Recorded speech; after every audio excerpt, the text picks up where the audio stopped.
He was never one of them. But when my eyes finally found his handsome face, I prayed that he hadn't changed a bit. His jaw was just as square as the last time I saw it, his hair the same shade of dirty blonde, and I sighed a little when I was certain that his first year of football hadn't ruined his face in the least little bit. I pointed over the crowd to where he stood at the end of one of the beer pong tables and nudged Dylan. "That's Theo." Dylan pushed on my shoulders as she jumped in the air just a bit to get a better look. "That's Theo?" she said as she laughed. "As in, my best friend Theo is a Kappa. I want to surprise Theo at this party tonight? That fucking Theo?" I didn't take my eyes off him as I answered her. That would be the one. It had been exactly 360 days since Theo left our hometown for college. 360 days of text messages, at least 100 days of FaceTiming, and 354 days that I didn't get to touch him. He only came home from school for 6 days. Those 6 days felt like everything was exactly like it was before. I had my best friend back, the smell of his cologne wasn't a distant memory, and his hair still flopped over his forehead in a way that made my hand itch to brush it out of his handsome face. But those 6 days came and went in the blink of an eye, and then he was gone again. But the plan we had been making for the past 5 years was finally happening. 1 freshman, 1 sophomore, and 1 stupid pact. But the promise that we would go to the same college, that we would stay together no matter what, meant more to us than anything else. When the University of Georgia offered Theo a full-ride scholarship for football, with the help of my dad, I tucked the letter I had received from Columbia University into the bottom of my panty drawer and tried not to think about it. Theo expected me to follow him to the University of Georgia.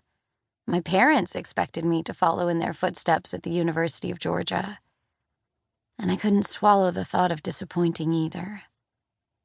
Dylan smacked my arm, trying to get my attention, and I winced as I looked down at her in shock. "The way you talked about him, I thought he was going to be like a big cuddly teddy bear. You didn't tell me he was sex on a stick, Theo. Make your ovaries quiver, Theo. Do whatever the hell you want with me, Theo." I actually chuckled because she wasn't wrong. "He's hot, yeah. How in the hell have you not fucked him?" Dylan leaned on some guy we didn't know this time to get a second look. "Like, seriously, how long have you been friends?" "Since we were 12. I watched as he threw a ball and sank it in one of the cups. He wasn't as hot back then. Actually, he was, but she didn't need to know that. "And what, as he aged, your vagina shut down from his beauty?" I rolled my eyes at her just as the party broke out in a loud cheer. I couldn't see a damn thing that was going on, but from the sound of things, the game was over, and people were clearly excited about the winner. "All right."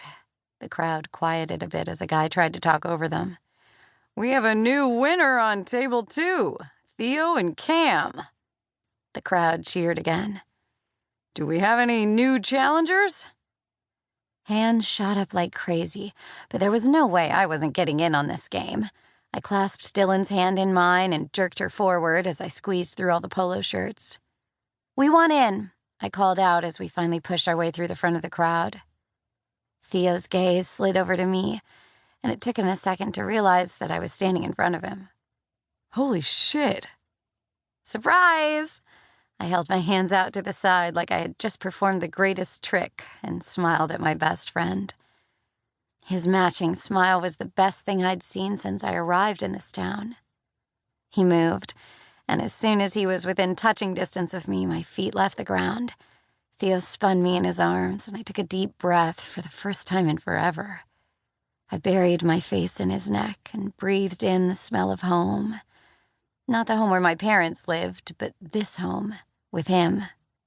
"What are you doing here?" My feet had no chance of touching the ground as he squeezed me against him. "I came a couple days early." My words reverberated against his skin. "You should have called me. I would have come to you." He lowered me to the ground, my body pressing against his the entire time, and I blinked up at him. I could barely believe we were finally here. "I'm here."